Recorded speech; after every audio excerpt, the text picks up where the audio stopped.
Welcome. Get comfortable, close your eyes, and let me tell you the story of a kid from Brooklyn who became the first Avenger, the story of Steve Rogers who became Captain America, and this is a tale about a man who was always a hero long before he had the strength to back it up, because true heroism isn't about how strong you are, but about what you stand for and whether you're willing to fight for it even when you're outmatched. So let's begin in Brooklyn, New York, in the 1,920 seconds and 1,930 seconds during the Great Depression, where a small, sickly boy named Steve Rogers grew up in a tiny apartment with his mother, Sarah, and life was hard in ways that modern Americans can barely imagine, with families struggling to afford food, with unemployment everywhere, with disease running through crowded neighborhoods. And Steve experienced all of this firsthand, watching his mother work double shifts as a nurse to keep food on their table, watching neighbors lose their homes, watching the strong prey on the weak.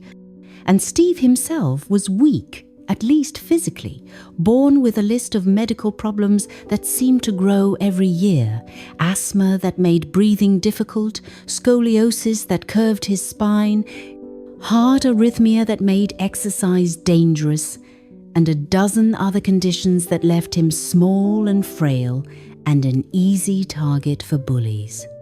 But what Steve lacked in physical strength, he made up for in moral courage, in this stubborn refusal to back down from what was right. And even as a kid, he would step between bullies and their victims, would take beatings to protect people he didn't even know, would get knocked down and get right back up. And his mother Sarah would patch him up and tell him that she was proud of him, that being brave wasn't about winning fights, but about standing up for what was right. And Steve took those lessons to heart, let them define who he was. And he made a promise to himself that he would never stop fighting for people who couldn't fight for themselves, that he would never be a bully, never use whatever strength he had to hurt people weaker than him. And this promise, made by a sickly kid in Brooklyn, would one day shape the fate of the entire world. Steve had one real friend growing up, a kid from the neighborhood named James Buchanan Barnes, who everyone called Bucky. And Bucky was everything Steve wasn't: physically tall and strong and athletic, popular with the girls, and good at sports. But he saw something in Steve that others missed, saw the courage and the heart, and they became brothers in all the ways that mattered. And Bucky would walk with Steve through the neighborhood, would stand with him against bullies even though it meant Bucky had to fight too, would help Sarah with groceries when Steve couldn't carry them. And their friendship was one of those rare, genuine connections where both people made each other better. Steve's moral clarity keeping Bucky grounded, and Bucky's strength protecting Steve. When his courage wrote checks his body couldn't cash, and they went through everything together: school and first jobs and family troubles. And when Sarah Rogers died of tuberculosis, leaving Steve alone in the world, Bucky was there, helped Steve through the grief, made sure Steve had a place to stay and food to eat. And Steve never forgot that loyalty, that friendship that asked for nothing in return. And years later, when the roles reversed, when Steve had the strength and Bucky needed saving, Steve would move heaven and earth to help his friend, just as Bucky had helped him. The world was changing in the late 1930 seconds as fascism rose in Europe, as Hitler's Nazi Germany began its campaign of conquest and genocide, as Mussolini's Italy and Imperial Japan formed the Axis powers and threatened global democracy. And Santi, Eve watched all of this with growing horror, saw the newsreels of Nazi rallies and heard reports of atrocities, saw bullies on a national scale doing to entire countries what bullies in Brooklyn did to weak kids, and he couldn't stand by and watch. Couldn't ignore it. So when America entered World War II after Pearl Harbor in 1941, Steve tried to enlist, wanted to join the army and fight against the Nazis, fight for freedom and democracy and all the values his mother had taught him. But the army rejected him, looked at his medical files and his small stature and said no, he wasn't fit for service. And Steve tried again, went to a different recruitment center with a different name, and they rejected him again. And he kept trying, kept lying on the forms, kept showing up at recruitment centers across New York, and he was rejected over and over. 4F every time, unfit for service. And Steve was desperate and frustrated because this was the fight of his generation. The battle against evil incarnate, and he was being told he wasn't strong enough to help, but he wouldn't give up, kept trying. And this persistence, this refusal to accept no when he knew what he had to do, this was what would eventually change his life and the course of the war. Bucky got accepted into the army, of course, passed all the physical tests easily, and he was shipping out to Europe with the 107th Infantry Regiment. And Steve was happy for his friend, but also jealous and frustrated that Bucky was getting to fight while Steve was stuck in Brooklyn. And the night before Bucky shipped out, they went to the WORLD, Exposition of Tomorrow, this celebration of science and innovation and the future, and they saw Howard Stark demonstrate his flying car technology, which didn't quite work, but showed the ambition and genius that would later make Stark Industries crucial to the war effort. And they talked about the future, about coming home after the war, about the life they'd build, and Bucky made Steve promise to take care of himself, not to do anything stupid while Bucky was gone. And Steve responded with his characteristic stubbornness, saying, "How can I? You're taking all the stupid with you." And they both knew Steve was going to keep trying to enlist, keep putting himself in danger, because that's who Steve was. And Bucky couldn't change that any more than he could change the color of the sky. So he just asked Steve to wait for him, to let Bucky come home before Steve got himself killed trying to be a hero. And they parted as brothers, not knowing that the next time they saw each other, everything would be different, Steve would be different, and the world would be at stake. That same night at the exposition, Steve tried to enlist again at a recruitment center, and he was caught lying on his forms by a man who had been watching him, a scientist named Abraham Erskine, who was working on a secret government project. And Steve thought he was in trouble, thought he might be arrested for fraud. But instead, Erskine asked him a question, asked why Steve was so determined to fight, why he kept trying when every doctor said he couldn't. And Steve gave his honest answer, said he didn't like bullies, didn't care where they came from. And Erskine saw something in Steve in that moment, saw past the small body to the large heart, saw the moral courage that couldn't be taught or created in a lab, saw exactly what he'd been looking for. And Erskine was part of Project Rebirth, a top-secret program to create super soldiers using an experimental serum that would enhance every aspect of a person's physical and mental capabilities, turning them into the perfect human specimen. And the project had failed before, had created a monster when used on the wrong person, a Nazi officer named Johann Schmidt who became the Red Skull. And Erskine had learned that the serum amplified what was already there. If you were good, it made you better. If you were bad, it made you worse. And he needed someone who was good to their core, someone who would use great power with responsibility and humility. And he saw that person in Steve Rogers, the small guy from Brooklyn who kept getting knocked down and kept getting back up.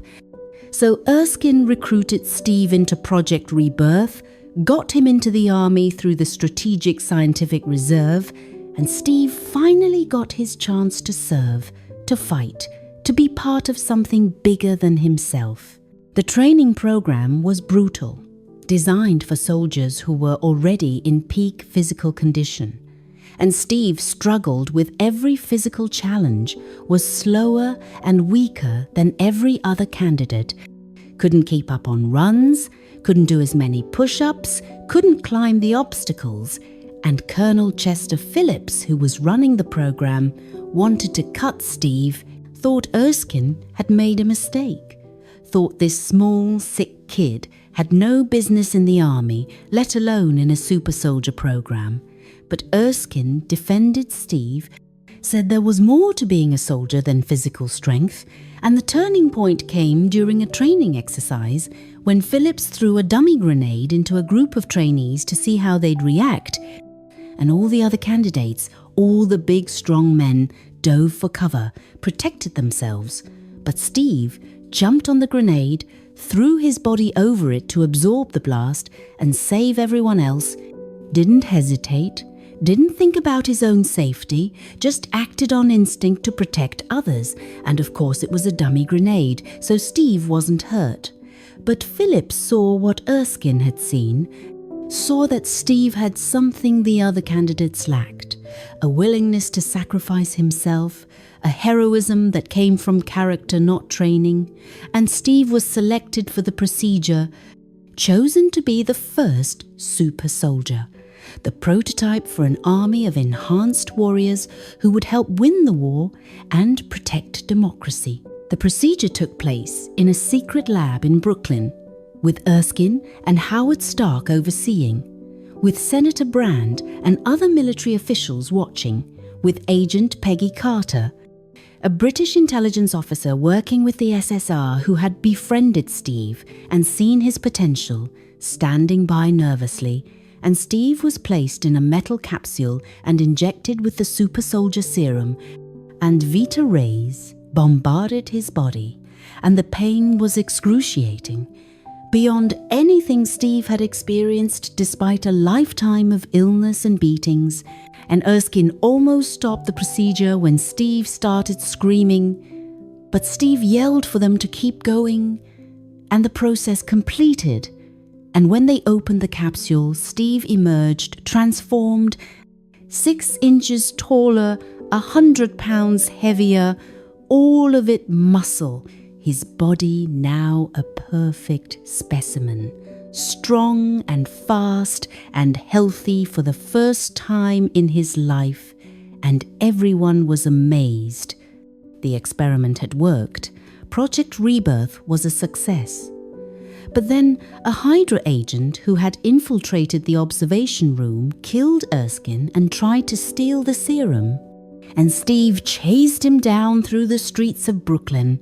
And even though Steve was still getting used to his new body, still learning what he could do, his courage and determination were unchanged, and he caught the agent who killed himself rather than be captured. And with his dying breath he said, "Hail, Hydra," revealing that the Nazi science division had agents everywhere, and Erskine died in Steve's arms, and the scientist's last gesture was to point at Steve's heart, reminding him that being a good man was more important than being a strong man, and with Erskine dead, the super soldier serum died with him. All the notes destroyed, the formula only in Erskine's head, and Steve was the only one, the only super soldier that would ever be created. And instead of an army of enhanced warriors, America had one prototype, one experiment, and the government didn't know what to do with him. Senator Brandt saw Steve as a propaganda tool, a symbol to sell war bonds and boost morale. And Steve was put on tour as Captain America, given a colour. Full costume with stars and stripes and a shield, and he performed in shows across the country, punching actors dressed as Hitler, promoting war bonds, appearing in films and newsreels, and Steve hated it. Felt like he was being wasted, like he should be fighting instead of performing. But he did it because he was ordered to, because he was a soldier, and this was his assignment. And he sold billions of dollars in war bonds, became a household name, Captain America, the super soldier. But inside, Steve felt like a fraud, felt like he was failing Erskine's faith in him.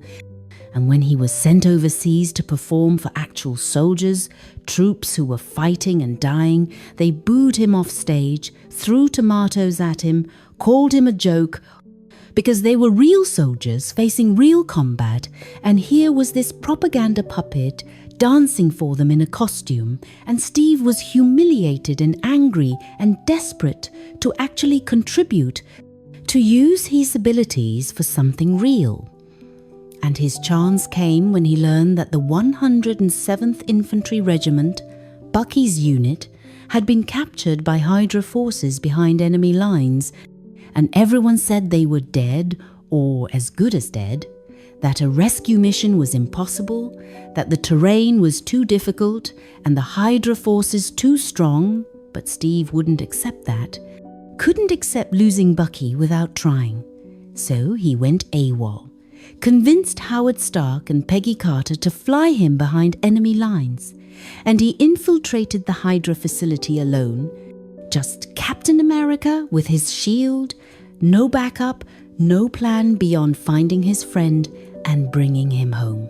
The Hydra facility, Tai, was a nightmare, a weapons factory where prisoners were being worked to death, building advanced weapons using Tesseract energy. And the Tesseract was the blue cube that Hydra had found and that Red Skull was using to power impossible technology, weapons that could disintegrate people, vehicles that could fly, all of it beyond anything the Allied forces had. And Steve fought his way through the facility, freed the prisoners, including the men of the 107th, and he found Bucky, found him strapped to a table in a medical wing where Hydra scientist Arnim Zola had been experimenting on him. And Bucky was barely conscious, delirious, but he recognized Steve even though Steve looked completely different. And Steve got him free, got him moving, and they fought their way out of the facility as it exploded around them. And Steve saved over 400 men that night, brought them home against impossible odds, and when he returned to base, he wasn't a joke anymore, wasn't just a propaganda tool. He was a hero, a real soldier who had earned the respect of the men he fought with. And Colonel Phillips offered him a choice. He could go back to doing shows, or he could lead a team. And Steve chose to fight, chose to form a specialized unit to fight Hydra. And he recruited the best men from those he'd rescued, formed the Howling Commandos with Bucky as his second-in-command, and Captain America went to war for real. The Howling Commandos were an elite strike team that operated behind enemy lines, targeting Hydra facilities and weapons shipments, disrupting Red Skull's plans, sabotaging his advanced technology. And they were incredibly effective, with Steve's enhanced abilities and tactical mind leading a group of exceptional soldiers who trusted each other completely. And they fought across Europe for months, destroying Hydra bases, freeing prisoners, capturing Hydra scientists, and becoming legends among the Allied forces, the team that couldn't be stopped, led by Captain America, who would never leave a man behind, and who inspired everyone around him to be better than they thought they could be. and Steve's relationship with Peggy Carter deepened during this time because Peggy was brilliant and capable and wasn't impressed by his enhanced body. She'd liked him when he was small. Steve Rogers, and she liked him now, saw the same person beneath the muscles, and they fell in love even though they couldn't fully act on it because there was a war to fight and tomorrow wasn't guaranteed, and Steve had learned not to hope for too much. But they had moments, brief conversations, a dance that they promised to have someday when the war was over, and Peggy became Steve's anchor, the person who reminded him who he was beneath the costume and the serum, reminded him that being Captain America didn't mean losing Steve Rogers. The war against Hydra culminated in the hunt for Red Skull himself, Johann Schmidt, the Nazi officer who had taken an imperfect version of the super soldier serum and become a monster, his face literally a red skull, and Red Skull had become obsessed with Norse mythology and ancient power, believed he had transcended humanity, and he planned to use Tesseract to destroy the world's major cities, to wipe out millions and establish Hydra's dominance, and he had built a massive plane filled with bombs powered by Tesseract energy, and the Howling Commandos launched a final assault on Red Skull's base, fighting through Hydra forces while Steve infiltrated the plane, and Steve confronted Red Skull in the plane's cockpit as it took off, and they fought Super Soldier against failed Super Soldier, Captain America against the man who represented everything Steve stood against, fascism and cruelty and the belief that might makes right. And during their fight, Red Skull grabbed the Tesseract directly and it rejected him, opened a portal, and he was sucked through it to somewhere unknown, and Steve was left alone on a plane full of bombs heading for New York, and he tried to turn it around but the controls were damaged. And he radioed Peggy, talked to her one last time, and she tried to help him find a way to land safely. But Steve knew there wasn't time. Knew that if he didn't crash the plane in the Arctic, the bombs would reach populated areas.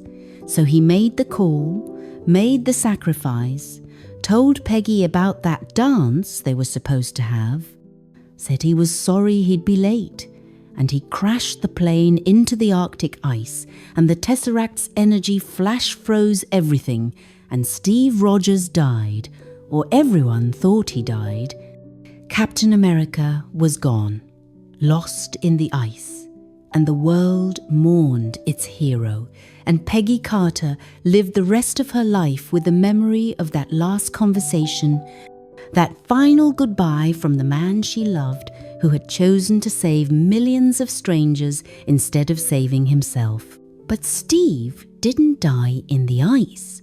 The super soldier serum kept him alive in suspended animation, his body frozen but preserved, and he stayed that way for 70 years, while the world moved on without him, while Peggy Carter aged and built a life and founded S.H.I.E.L.D. with Howard Stark to continue protecting the world the way Steve had, while Bucky Barnes was found by Soviet forces and turned into the Winter Soldier, while everything Steve had fought for and everyone he'd known grew old or passed away, and Steve slept in the ice, dreaming of a life he'd never get to live, of a dance he'd never get to have, until S.H.I.E.L.D. found him, until the ice melted enough to reveal the plane and his frozen body, and they brought him back, thawed him out, and 70 years after he'd gone into the ice, Steve Rogers woke up in a S.H.I.E.L.D. facility,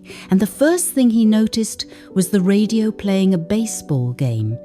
And he knew it was wrong because he'd been at that game, had listened to it in 1941, and he realized they were trying to fool him, trying to ease him into the truth. And he broke out of the room and ran through what turned out to be a S.H.I.E.L.D. facility in modern New York, and he emerged into Times Square in 2011, and everything was different. The buildings were taller, the cars looked like spaceships, everyone had phones that seemed to do magic, and he stood there completely overwhelmed until Nick Fury arrived and told him the truth, told him he'd been asleep for 70 years, that he'd missed his chance at a normal life, that everyone he'd known was gone, and Steve just had, Nick questioned, "Did we win?"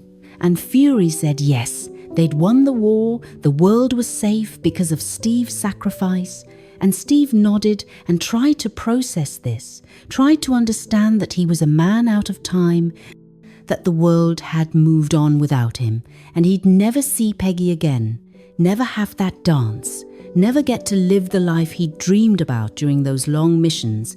And this realization, this understanding that he'd lost everything and everyone, was almost too much to bear, and Steve broke down in private, mourned the life he'd lost, mourned his friends and his love and the simple dream of coming home after the war. But he didn't have the luxury of wallowing in grief, because the world still needed Captain America, still needed heroes, and Steve Rogers had never known how to quit. So he buried his pain and reported for duty, ready to fight whatever battles needed fighting, even though he felt completely alone in this strange new world. Steve Rogers tried to adjust to the 21st century, and it was harder than any battle he'd ever fought, because at least in battle you knew who the enemy was and what you were fighting for. But in this new world, Steve was lost, surrounded by technology he didn't understand, by cultural references he'd missed, by a pace of life that felt overwhelming.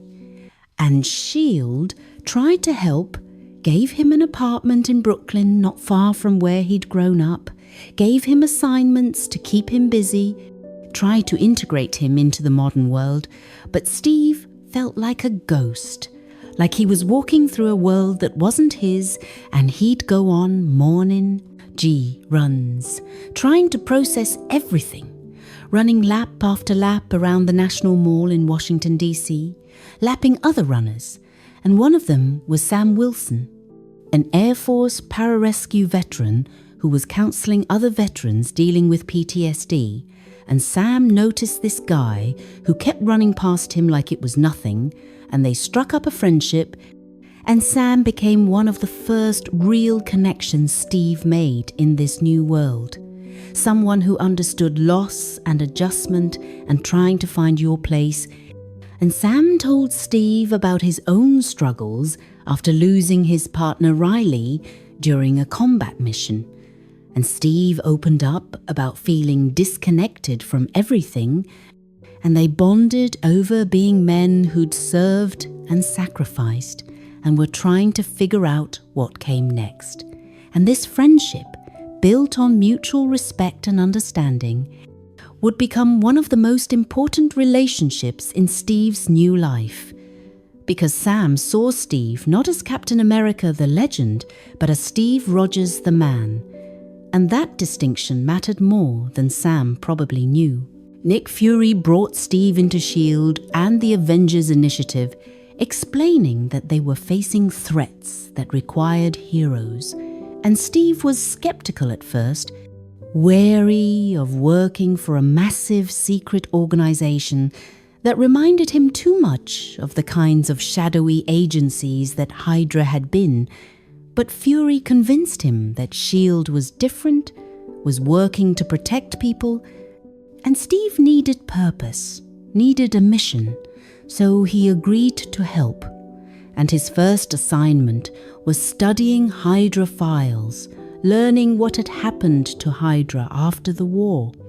And he learned that many Hydra scientists had been recruited by governments, including America, through Operation Paperclip, that the organization he'd fought against had infiltrated the very institutions he'd died to protect, and this knowledge troubled him deeply. But he didn't yet understand how deep Hydra's infiltration went, didn't know that S.H.I.E.L.D. itself had been compromised from its very beginning, and he was reviewing files when the crisis began. when Loki arrived on Earth with the Tesseract, the same artifact that had powered Red Skull's weapons, and used it to open a portal and bring an alien army to conquer humanity. And Fury activated the Avengers Initiative, bringing together Steve Rogers and Tony Stark, the son of Howard Stark, who Steve had known during the war, and Bruce Banner and Thor and Natasha Romanoff and Clint Barton, and this group of damaged, difficult people were supposed to work together to save the world. And it went about as well as you'd expect initially, with everyone clashing, Steve and Tony especially, butting heads because Tony was everything Steve struggled with in the modern world. Cynical and irreverent and selfish, or so Steve thought. And Tony saw Steve as a relic, an old man with old-fashioned ideas who couldn't understand the complexities of the modern world. And they were both wrong about each other, but they didn't know that yet. And it took tragedy to bring them together, took Agent Coulson's death at Loki's hands, to make them realize they needed to stop fighting each other and start fighting as a team. And when the Chitauri invaded New York, when aliens poured through a portal in the sky and started destroying the city, the Avengers assembled properly for the first time, and Steve took tactical command, coordinated the team, used his strategic mind and his leadership abilities, and they fought together, covered each other's weaknesses, and they won, stopped the invasion and captured Loki and saved the world. And Steve proved that even 70 years out of date, even in a world full of gods and monsters and technology beyond his understanding, Captain America still had value, still had something to contribute. After the Battle of New York, Steve tried to find his place in this new world, worked missions for S.H.I.E.L.D., helped people, tried to understand the 21st century through movies and music and history books, and he kept a list of things people told him he needed to experience, cultural touchstones he'd missed, and he was methodical about it, working through the list the way he worked through everything, with dedication and focus. But none of it felt quite real, felt like he was studying a foreign country rather than living in his home. And he visited Peggy Carter in a nursing home, found her old and suffering from dementia, and sometimes she recognized him and sometimes she didn't. And when she did recognize him, she was shocked because she'd mourned him, had built a life and aged while he'd been frozen. And seeing her old while he was still young was painful for both of them, was a visceral reminder of everything the ice had stolen from Steve. And Peggy told him the world had changed, that he'd saved it, and now he needed to figure out how to live in it. And Steve tried. He really did. But living felt harder than fighting.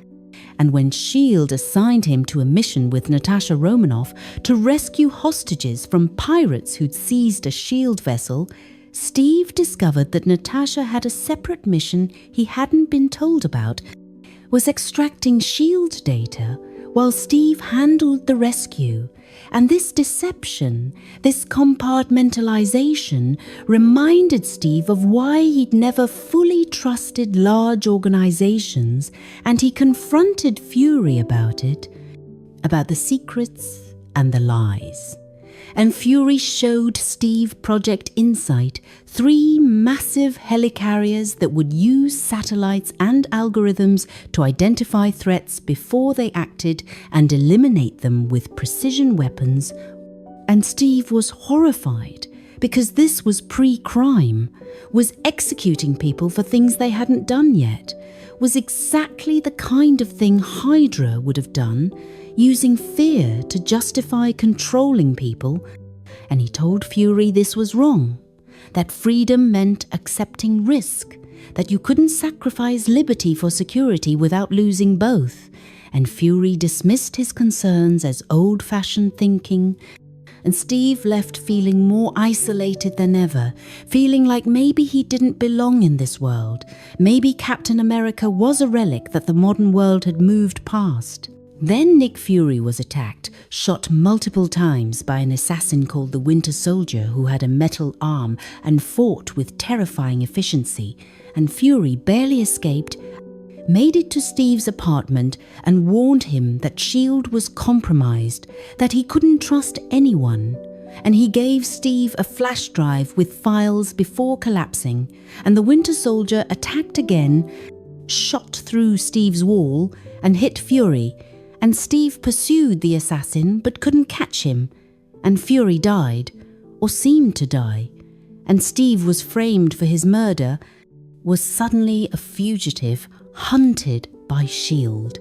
And he didn't know who to trust, didn't know how deep the conspiracy went, and he grabbed Natasha and they went on the run together, trying to figure out what was on the flash drive, what Fury had died to protect, and they discovered that the files led to an old military base in New Jersey, to the place where Steve had been created, and in a secret bunker beneath the base they found the preserved consciousness of Arnim Zola, the Hydra scientist who Steve had captured during the war. And Zola revealed the truth, that Hydra had never been destroyed, had been growing inside S.H.I.E.L.D. like a cancer since its founding, that many of the scientists and officers who built S.H.I.E.L.D. had been secret Hydra agents, and they'd been manipulating world events for 70 years, creating crises and positioning themselves to control the response. And Project Insight wasn't a S.H.I.E.L.D. operation at all. It was Hydra's plan to eliminate anyone who could resist their takeover, to kill millions of people identified by an algorithm as threats, politicians and scientists and activists, and even high school valedictorians, anyone whose future potential threatened Hydra's goals. And Steve was on that list, and so was Bruce Banner and Tony Stark and millions of others. And Hydra was about to launch the helicarriers and execute them all, and Steve and Natasha barely escaped as the bunker was destroyed by a missile strike, and they realized they were facing an enemy that had infiltrated every level of government and intelligence, an enemy that had been planning this for decades, and they couldn't trust anyone at S.H.I.E.L.D., couldn't call for help from official channels. They were on their own. Steve recruited Sam Wilson, asked him to help, even though it meant Sam becoming a fugitive too. And Sam didn't hesitate, said, "Don't look at me like that. You know I'm going to help. When do we start?" And they broke into S.H.I.E.L.D. headquarters, exposed the Hydra infiltration to the few agents who were still loyal, and they launched an attack on the helicarriers before Hydra could activate Insight. And Steve and Sam fought their way onto the carriers to replace their targeting chips and turn the weapons against each other, destroying them before they could kill millions. And the Winter Soldier was there, fighting for Hydra. And Steve finally got a good look at him, saw his face, and recognized Bucky Barnes, his best friend who he'd thought had died during the war. But Bucky had survived his fall from the train, had been captured by Hydra and experimented on and turned into their assassin, brainwashed and controlled for 70 years. And Steve was devastated, seeing his friend alive but turned into a weapon, and he tried to reach Bucky, tried to get him to remember, but Bucky didn't recognize him, had no memory of Steve or their friendship. And they fought, and Steve couldn't bring himself to really fight back, couldn't hurt his best friend, even though Bucky was trying to kill him. And Steve completed the mission, replaced the targeting chips, and the helicarriers destroyed each other and fell from the sky, and Steve fell with them, fell into the Potomac River. And Bucky, something stirring in his conditioning, something reacting to Steve's refusal to fight him, dove in and pulled Steve from the water, saved his life, and then disappeared, and S.H.I.E.L.D. collapsed, dissolved in the wake of the Hydra revelation, and Steve woke up in a hospital with Sam watching over him, and his first words were asking about Bucky, asking if they'd found him. And Sam said no. Bucky was gone, and Steve knew he had to find him, had to save his friend the way Bucky had once saved him. Steve spent the next 2 years searching for Bucky while also working with the remaining Avengers. Because even though S.H.I.E.L.D. had fallen, the world still needed heroes, still needed people willing to stand against threats. And Steve and Natasha and Sam formed the core of a new team, hunting down Hydra remnants, retrieving dangerous artifacts, doing the work that S.H.I.E.L.D. used to do, but without the massive infrastructure or the moral ambiguity. And they tracked Hydra to Sokovia, where Baron Strucker was experimenting on people with Loki's scepter, and they retrieved the scepter, but encountered 2 enhanced individuals, twins named Wanda and Pietro Maximoff, who had volunteered for Hydra's experiments and had developed powers, and the mission succeeded. But Steve saw that they were facing a new kind of threat. Not just Hydra, but the consequences of everything that had happened. People who'd been radicalized by the Battle of New York, or the S.H.I.E.L.D. collapse, or the revelation that secret organizations had been controlling their lives, and the world was becoming more dangerous and more complicated. And Steve tried to adapt, tried to understand these new challenges. But part of him missed the clarity of World War II, when the enemy was clear and the mission was simple, and he felt old. Not physically, but mentally, like he was from a simpler time trying to navigate a complex world.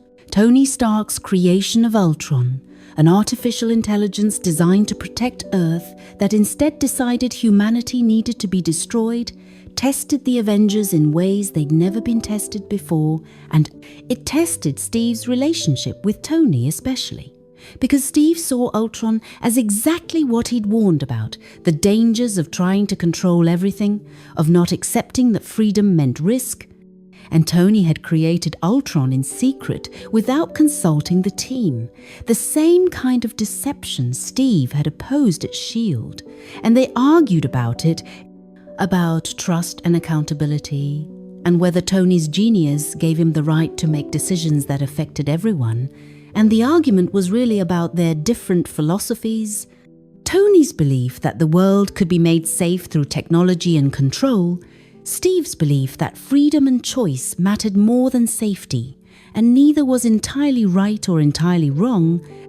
And Ultron nearly destroyed the world, lifted an entire city into the sky, planning to drop it and cause an extinction event.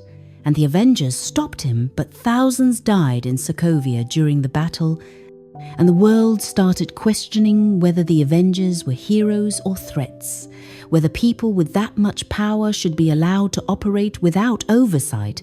And Steve understood the concern, understood that they'd caused damage even while saving the world.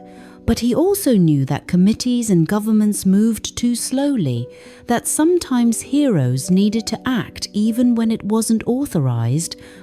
And this tension between accountability and freedom of action was about to tear the Avengers apart.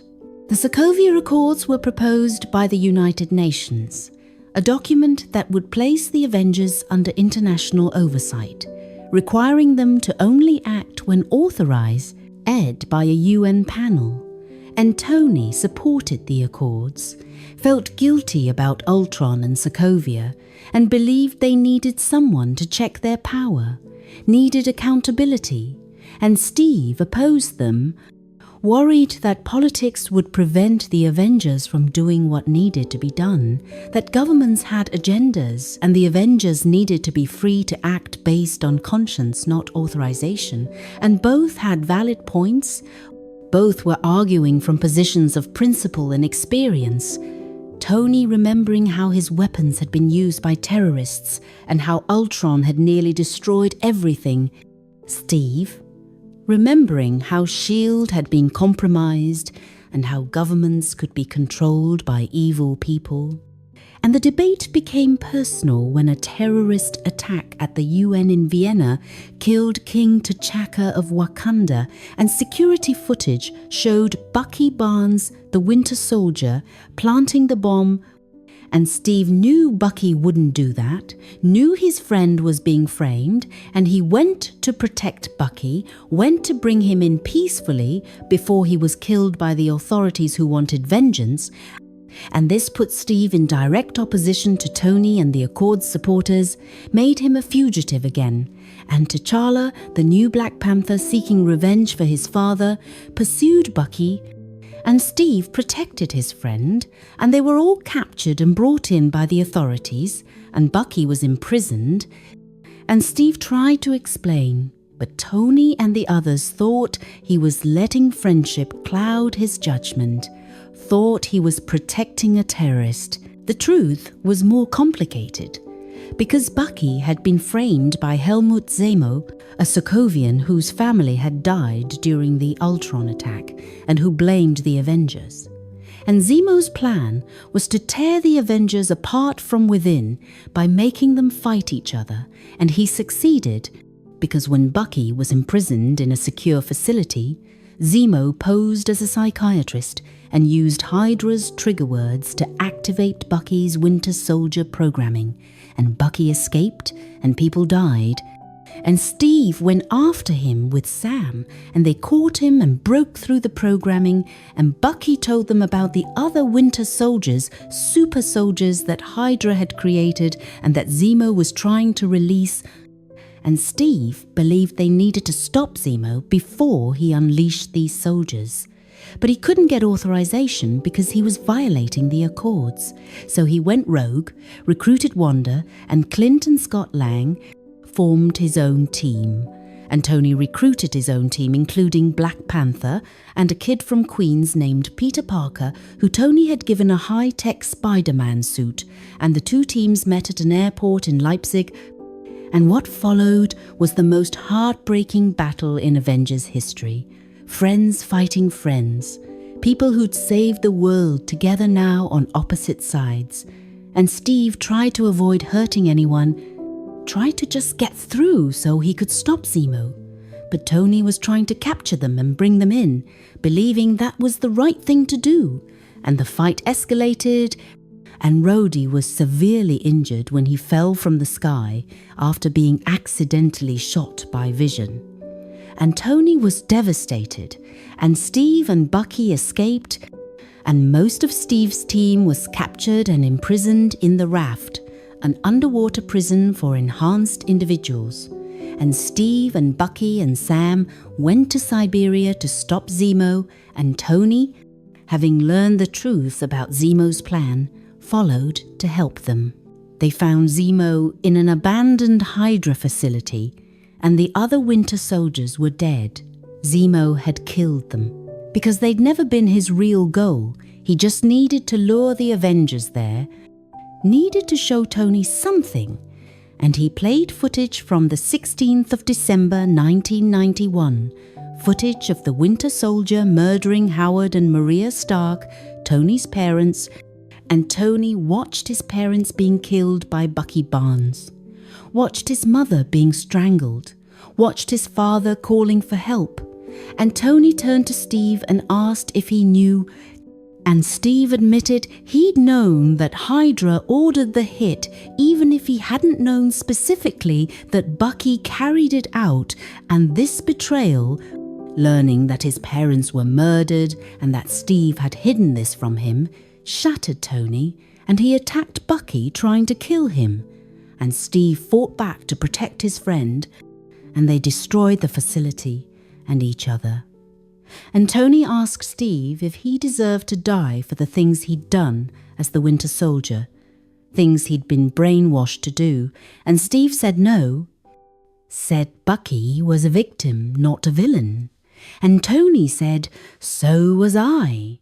And they fought until Steve disabled Tony's armor. And Tony told Steve that the shield didn't belong to him.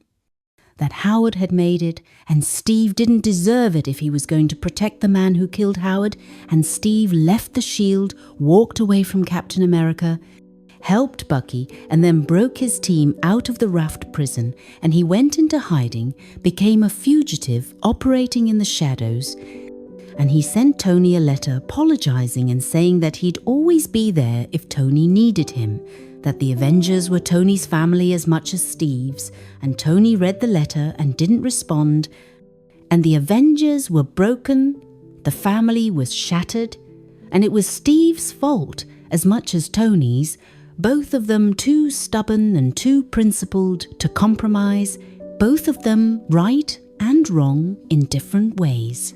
Steve and his team, Sam and Wanda and Natasha, who eventually joined them, operated as the Secret Avengers for 2 years, working without official sanction, stopping threats quietly, and Steve grew a beard and looked rougher, looked like a man who'd been on the run, and he helped Wanda control her powers and deal with her grief over Vision, who she'd fallen in love with but couldn't be with while they were fugitives, and he relied on Sam's friendship and counsel, and Sam became his partner in the truest sense, someone he trusted completely.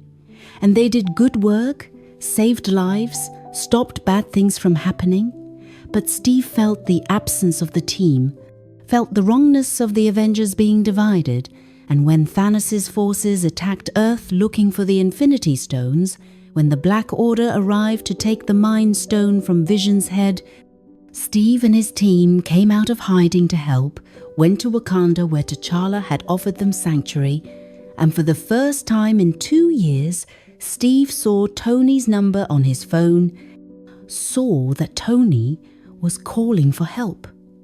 But the call didn't connect. They missed each other, and Steve didn't know that Tony was on an alien spaceship heading to Thanos' home planet, didn't know that the threat was even bigger than he understood, and he just knew that Vision needed protection, and Wakanda had the technology to maybe remove the Mind Stone without killing him, so he brought Vision and Wanda there, and T'Challa, who had learned the truth about Bucky's innocence and about his own father's mistakes in creating the Accord's conflict, welcomed them, gave them Wakanda's full support, and Steve was grateful, was humbled by this forgiveness and this help. The Battle of Wakanda was Steve fighting the way he'd fought in World War II, leading soldiers against an overwhelming enemy, and he stood on the plains outside the Golden City with the Wakandan army behind him and the Avengers beside him, and they faced an army of outriders, these savage alien creatures, and Steve gave the order to open the barrier and engage them in the field, rather than let them flank the city. And he fought hand to hand against aliens, used Wakandan shields that T'Challa had given him. And he was back in his element in a way, fighting a clear enemy for a clear purpose. And Thor arrived with his new weapon, Stormbreaker, and turned the tide, and for a moment it seemed like they might win, but then Thanos himself arrived, walked through their defenses like they weren't even there, and Steve tried to stop him, tried to hold back the Infinity Gauntlet with pure strength and will, and he was strong enough to slow Thanos for a moment, and Thanos looked at him with something like respect and said, "You have my respect, Stark. When I'm done, half of humanity will still exist. I hope they remember you." Except he thought Steve was Tony, didn't even know who Captain America was, and he knocked Steve aside and took the Mind Stone from Vision, killed Vision and completed the gauntlet, and Thor attacked him, drove Stormbreaker into his chest, but Thanos told him he should have gone for the head, and he snapped his fingers, and half of all life in the universe turned to dust. And Steve watched Bucky disintegrate, watched his best friend, who he'd fought so hard to save, turn to ash and say "Steve" with his last breath. And he watched Sam disappear, and Wanda, and T'Challa, and so many others. and Steve fell to his knees in the dirt of Wakanda, and he'd failed again, failed to stop Thanos, failed to save his friends, failed to protect the world, and all he could say was, "Oh God," and the weight of that failure was crushing. For 5 years, Steve lived with that failure, with the knowledge that half of everyone he knew was gone and he hadn't been strong enough to stop it. And he tried to help the survivors, ran support groups for people dealing with loss and trauma, and he talked about moving on, about finding purpose and meaning even when the world felt meaningless. But he was lying, was going through the motions, because that's what Steve did. Kept going even when everything was broken, and he couldn't grow a beard anymore because the serum wouldn't let him. So he was clean shaven again and looked like Captain America, even though he felt like Steve Rogers had died in Wakanda. And he met with Natasha regularly, checked on her as she coordinated what remained of the Avengers, and they were both damaged and grieving and trying to hold together a world that had fallen apart. And when Scott Lang appeared after 5 years in the quantum realm with a theory about time travel, about going back and getting the Infinity Stones before Thanos got them, Steve was skeptical, didn't believe it could work, didn't want to hope because hope hurt too much when it was taken away, but Scott convinced him.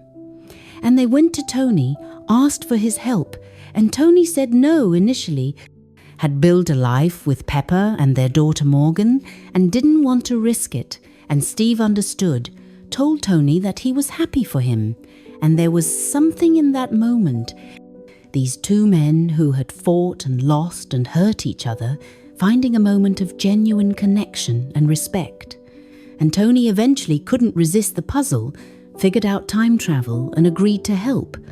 And the Avengers reassembled one last time, not the full team because so many were gone, but the core, the original 6 minus Bruce, who was now permanently merged with Hulk, plus Scott and Rocket and Nebula, and they planned the time heist missions to different points in history to steal the stones.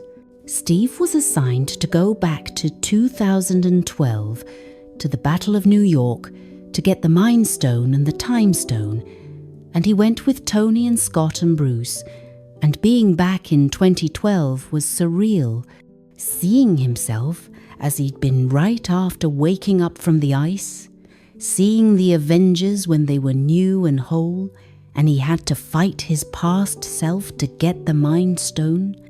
And it was strange fighting someone who knew all his moves, because it was himself, and he won by telling his past self that Bucky was alive, the one thing that would distract 2012 Steve enough to drop his guard. And they got the Mind Stone but lost the Space Stone when Loki escaped with it, creating a divergent timeline. So Steve and Tony had to go further back to 1970 to a shield base where the Space Stone was stored. And for Steve, this meant going back to a time when Peggy was still young, when she was alive and working, and he could see her, even though she didn't know him in this timeline, hadn't seen him crash yet, and he watched her through a window, saw her living her life, and he was tempted to talk to her, to have one conversation. But he didn't, because it would change history, would change her life, and she deserved the life she'd built without him. And he and Tony got the Space Stone and returned to the present, and they had all 6 stones, and Bruce used them to snap everyone back, and it worked.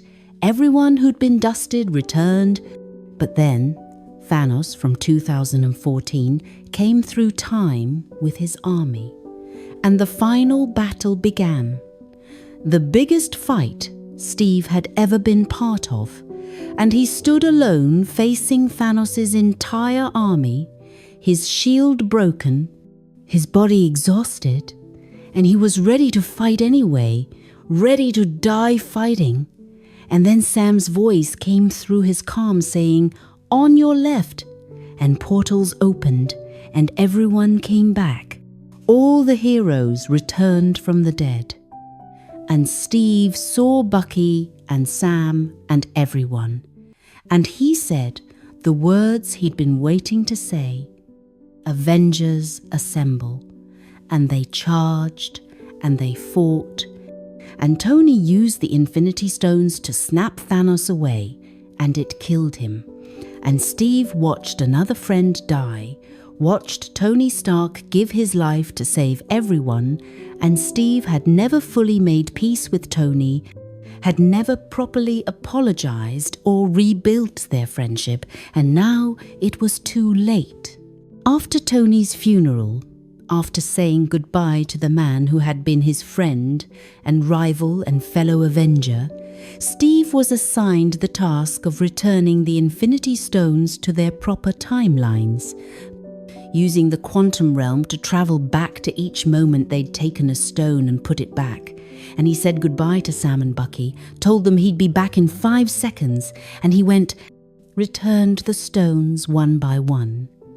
And when he got to 1970, when he returned the space stone to the shield base, he made a choice, decided that he'd given enough to the mission, had sacrificed enough, had earned the right to live the life he'd always wanted, and he found Peggy Carter, and he asked her for that dance, and she recognized him somehow, maybe had been waiting for him, maybe remembered a future conversation from her old age, and they danced, and Steve stayed, lived a life with Peggy in an alternate timeline, married her and grew old with her, and he finally got the peaceful life he'd dreamed about in the ice. And when it was time, when Peggy had died and Steve was an old man, he returned to his own timeline, appeared on a bench near the quantum platform, and Sam and Bucky found him there, ancient and grey-haired but content, and Steve gave Sam the shield, passed on the mantle of Captain America to his friend, who had stood by him through everything, and Sam tried to refuse.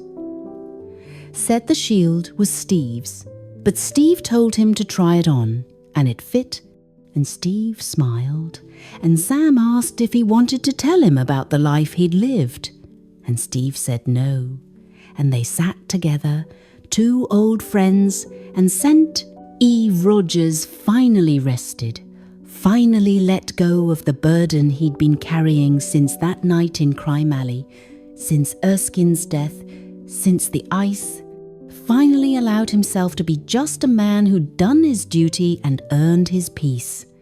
And the kid from Brooklyn who'd become Captain America, who'd fought in World War II and woken up 70 years later, who'd saved the world more times than anyone could count, who'd never given up and never stopped fighting for what was right, finally got his happy ending, got the dance he'd been promised, got to live the life that had been stolen from him by the ice. And he'd earned it, had earned every moment of peace and happiness. And as the sun set on Steve Rogers' story, as this old soldier finally laid down his arms, the world was safer and better because he'd been in it, because a small guy from Brooklyn had refused to back down from bullies, no matter how big they were, because he'd always stood up for what was right, even when it cost him everything, because he'd been not just a super soldier, but a good man. And that goodness, that fundamental decency and courage and refusal to compromise on his principles, that was Steve Rogers' true superpower, more important than the serum or the shield.